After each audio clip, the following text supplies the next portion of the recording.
जी ऐकणार ती बी तडीपार झाली पाहिजे, जी जागा तर ती तडीपार झाली पाहिजे. मावा गुटखा दारू संघ बंद झाला पाहिजे. चहा थोडे दिवस बंद करते ती लगेच चालू करते. मावा दारू बंद झाली पाहिजे समजा, आणि त्याला कडक कारवाई केली पाहिजे, नाही तडीपार केली पाहिजे.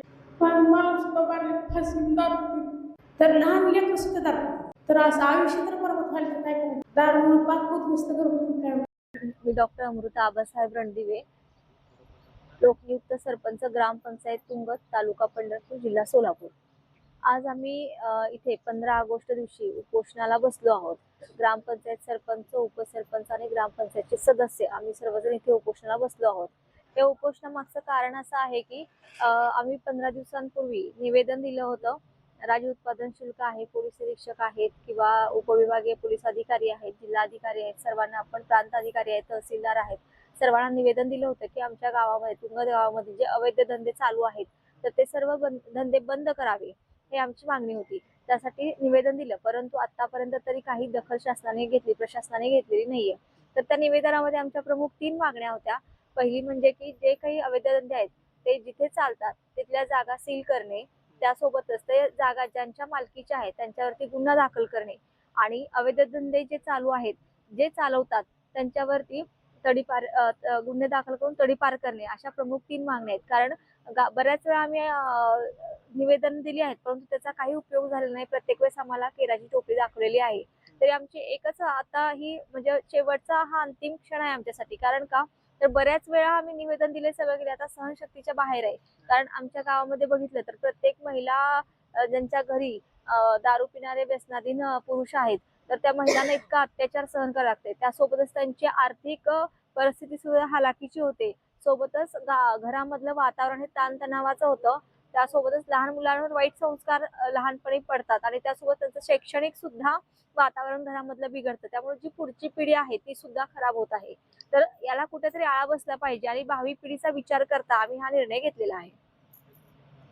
आणि आता आमची प्रशासनाला एकच विनंती आहे की जेवढं तुम्हाला लवकरात लवकर जमेल तेवढं तुम्ही आमच्या गावातील अवैध धंदे बंद करावे. बऱ्याच वेळा असं होतं की तात्पुरते गुन्हे दाखल करतात, गुन्हेगाराला पकडून नेतात. बऱ्याच वेळा मूळ मालक न पकडता त्या ठिकाणी काम करणाऱ्या कामगारावरती गुन्हा दाखल केला जातो आणि असं वारंवार घडलेलं आहे आणि ते आम्ही त्यांना निदर्शनास सुद्धा आणून दिलेलं आहे. किंवा मग पकडून नेतात आणि तिथे गेल्यानंतर थोडंसं पैसे दिले की ते ऍडजस्ट करतात आणि परत सोडून देतात. म्हणजे ज्यांचे अवैध धंदे चालू आहेत ते सरळ उघडपणे सांगतात की आम्ही हप्ते देतो आणि त्याच्यामुळे आम्हाला आमचं कोणी काही करू शकत नाही. मग प्रशासनाला एवढी वाईट वेळ आली आहे का, म्हणजे की जे अवैध धंदे करतात त्यांचे हप्ते घ्यायचे आणि ते धंदे सुरू करायचे? मग असं जर असेल तर शासनाला माझी एकच विनंती आहे, जे काही प्रशासकीय अधिकारी आहेत ज्यांना हप्ते घ्यावे लागतात, तर ते हप्ते का घ्यावे लागतात, तर त्यांचा पगार तटकून जाईल. तर त्यांनी सरळ मी शासनाला अशी विनंती करेल की आता तुम्ही लाडकी बहीण योजना काढलेली आहे, इतर महिलांसाठी सोयी सुविधा करताय, एकीकडे लाडकी बहीण म्हणताय आणि दुसरीकडे त्यांच्याच दाजी आहेत, भाच्या आहेत, त्यांना व्यसनाधीनकडे तुम्ही परावृत्त करताय. तर शासनाने ज्या अधिकाऱ्यांना त्यांचा पगार तटपुंजा पडतो, तर अशा सर्व त्या वर्गातील अधिकाऱ्यांना वेगवेगळ्या सेवा सुविधा पुरवाव्यात मोफत शासनामार्फत, जेणेकरून ह्या प्रशासकीय अधिकाऱ्यांना असे हप्ते घ्यायची वेळ येणार नाही त्यांच्यावरती आणि प्रत्येक गावामध्ये हे या पद्धतीने अवैध धंदे चालणार नाहीत. अंतिम इशारा हाच असेल की आमचं हे उपोषण चालू राहील, कडक पद्धतीने चालू राहील आणि जर नाहीच इथं झालं तर आम्ही राज्य महामार्ग आहे किंवा डायरेक्ट आम्ही राज्य उत्पादन शुल्क आहे तिथे जाऊन उपोषणाला बसू. सकाळपासून काय होते दारूमुळे? दारूमुळे पाक उद्ध्वस्त घरगुती काय होतं? तर लहान लेकरं सुद्धा दारू पितात. तर असं आयुष्य तर बरोबर व्हायला तर काय करायचं? दारूबंदी झाली पाहिजे. मावा दारू बंद झाली पाहिजे समजा, आणि त्याला कडक कारवाई केली पाहिजे, नाही तडीपार केली पाहिजे. ही आमची एवढी नम्र विनंती आहे. कधी वारले? 4 महिने झाले दारूमुळे? दारूमुळेच वारले. संसार उद्ध्वस्त झाला दारूमुळे. मग काय करायचं? येळभर काम करायचं आणि रात्रीच त्यांचं बघून घ्यायचं आणि पुन्हा रात्रीच्या 12च्या पूर्ण फास घेतो. आता कोण असतं घरी? कोणच पोरा ती पोरग पिते दारू, मग कोणाच बघायचं? केवढा आहे पोर? 2 लेकरं बाप आहे, ते बी पिते दारू, सकाळचं बी पिते आणि रातचं बी पिते, काय करायचं मग? मग असं जर व्हायला लागलं तर काय करायचं? म्हणून दारू जी विकणार ती बी तडीपार झाली पाहिजे, जी जागा देते ती तडीपार झाली पाहिजे. मावा गुटखा दारू समजा बंद झालं पाहिजे. ज्या थोडे दिवस बंद करते ती लगेच चालू करते. मग हे असं माणसं पाक उद्ध्वस्त जर घर व्हायला तर ही शासना कधी डोळे उघडणार आहे? माणसं एक एक संपून जर गेली तरी माणसं शासनाचे डोळे उघडत नाही. मग उद्या बायकांनी फाशी घेतल्या डोळे उघडणार आहे ती काय? घरात जगू बी देत नाही ती आणि मरू बी देत नाही. बायाने रोज काम करायची आणि संध्याकाळी ती त्यांचा उद्या काय कोण द्यायचं. केलेलं जेवण सुद्धा फेकते ती, रेशनचा फुकटचा मार आलेला सुद्धा विकते ती. असले दारूच्या पायात झालेला आहे. विकणाऱ्याला काय सांगाल दारू? दारू विकणाऱ्याला त्याला तडीपार करायचं. ते घरात नाही की ते पैसे घेऊन गपची बसते ती. हे घरातला माल नेऊन विकते ते रेशनचा फुकटचा आलेला. मग काय बाया बघत बसते ते काय? बाया कामाला गेल्या की नेते पिशव्यानी होतो. समजी दारूबंदी झाली पाहिजे. पूर्ण कायमस्वरूपी दारूबंदी झाली पाहिजे. मावा बंद झाला पाहिजे, समजा जुगार बंद झाली पाहिजे. मी प्रकाश रणदिवे, उपसरपंच तुंगत. आज 15 ऑगस्ट रोजी मी व आमच्या सरपंच सौ अमृता आबासाहेब रणदिवे व काही मेंबर आज उपोषणाला बसलेलो आहे.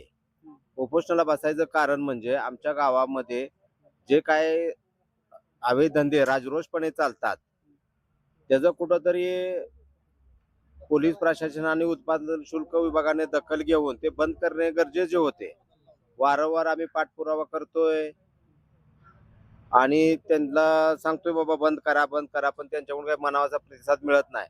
गावात कमीत कमी दारूचे 7 धंदे, शिंदीचा एक धंदा ताडीचा आणि मटक्याचा एक धंदा आणि गोवा गुटखा टपऱ्या वेगळ्या. तर साधारणपणे मटक्याची 1 लाख ते 1.25 लाख रोजची पट्टी जाते आणि 7 दारूच्या धंद्यापैकी सरासरी 20-25 हजार रुपये रोज यांचा दारूचा धंदा होतो. ती सरासरी काढलं तर म्हणजे 1.5 ते 2.25 लाख रुपये ते होतात. आणि ताडी आणि इतर गुटखा ही असे मिळून सरासरी काढली तर 3 ते 3.25 लाख रुपये दिवसाचे बाहेर जातात अवैध धंद्यासाठी. आणि महिन्याचा हिशोब काढला तर जवळजवळ 90 ते 95 लाख रुपये मासिक गावातले असे व्यसनावरती आणि त्या मटक्यावरती जातात. तर एवढा पैसा गावाचा म्हणजे मातीत मोल झाल्यासारखा होतो. आणि दारूचं प्रमाण वाढतंय, व्यसनाधीनता म्हणजे तरुण पिढी व्यसनाधीन झाली आहे. काय जो आईला मारतात, कोण बायकोला मारतंय, म्हणजे कोणाच्या म्हणजे घरी खायला अन्न नाही, जे काय आणलंय ते बायकोनं काम करून ते बी ही दारू नेऊन विकून टाकतोय दारूवाल्याला. अशी अवस्था आता सध्या गावाची झालेली आहे. तरी पोलीस प्रशासनाला आणि उत्पादन शुल्क विभागाला आमचा अजून सुद्धा कळकळीची विनंती आहे की त्वरित यांच्यावर कारवाई करून यांना तडीपार करा. तडीपार की जेणेकरून तडीपार केल्यानंतर इथून पुढे असं धंदा करायचं धाडस कुठलाही गावचा नागरिक करणार नाही. साधारण धंदे सुरू आहेत. तर या दारू धंद्यामुळे अनेक प्रपंच उद्ध्वस्त झालेले आहेत. त्यामुळे आम्ही ग्रामपंचायतीच्या मध्ये एक ठराव पास केला. या अगोदरही 40 वर्षापूर्वी हा ठराव पास झालेला आहे की गाव दारूबंद राहावं. परंतु या अगोदर खूप वेळा अनेक दारूवर कारवाई झाल्या, परंतु 4-8 दिवस दारूधंदे बंद व्हायचे. परंतु कायमस्वरूपी बंद व्हावे या हेतूने आम्ही हे उपोषण आज पुकारलेलं आहे. यामध्ये सरपंच असतील, उपसरपंच असतील, सदस्य असतील यांनी बेमुदत आमरण उपोषण या ठिकाणी सुरू केलेलं आहे. कारण की आम्ही वेळोवेळी प्रशासनाला निवेदन दिली, परंतु हे दारूधंदे बंद झाले नाहीत.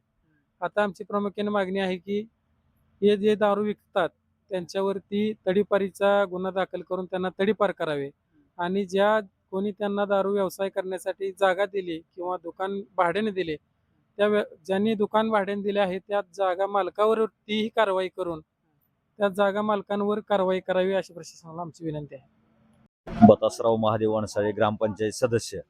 तर आम्ही 15 दिवसापूर्वी ही निवेदन प्रशासनाला दिलेली आहेत, परंतु आमची दखल न घेतल्यामुळे आज स्वातंत्र्य दिना दिवशी आम्हाला बसायची वेळ आली. तर आमची मुख्य मागणी ही ह्या तर अवैध धंदे बंद झाले पाहिजे, शिवाय ही तडीपार झाली पाहिजे. त्यांना जे कोण धंद्याला जागा देतंय ती पण सील केली पाहिजेत. आणि जर नाही आम्हाला यातून न्याय मिळाला, काय प्रशासन नाहीच दखल घेतली, तर आम्हाला मग गृहमंत्री असतील किंवा पालकमंत्री असतील किंवा मुख्यमंत्री असतील, उपमुख्यमंत्री असतील, यांच्याकडे तर आम्हाला मग पाठपुरावा करून त्यांच्याकडे आम्हाला म्हणजे गावासाठी न्याय आम्हाला मिळालाच पाहिजे. आणि व्यसनाधीन म्हणजे तरुण जे आहेत, आता बघितलंय तुम्ही आक्रोश महिला म्हणजे आम्ही कुणीही त्यांना सांगितलं, त्यांनी मनाने येऊन इथं आम्हाला पाठिंबा दर्शवलेला आहे. का तर तुम्ही चांगलं करता, ही गावासाठी आहे. ही काही राजकीय स्टेज नाही किंवा काय नाही, ही वैयक्तिक सगळ्या गावासाठी आहे. काय म्हणून दारूबंदीसाठी ही आग्रहाची आमची मागणी आणि तडीपारीची. किती दिवस असं उपाशी बसायचं? मग आम्हाला जोपर्यंत आमच्या मागण्या मान्य होत नाहीत तोपर्यंत आम्ही या ठिकाणी बसणारच आहोत. मग ज्यावेळेस आम्हाला शासनानं म्हणजे ठोस आश्वासन देतील त्याच वेळेस आम्ही निर्णय घेऊ.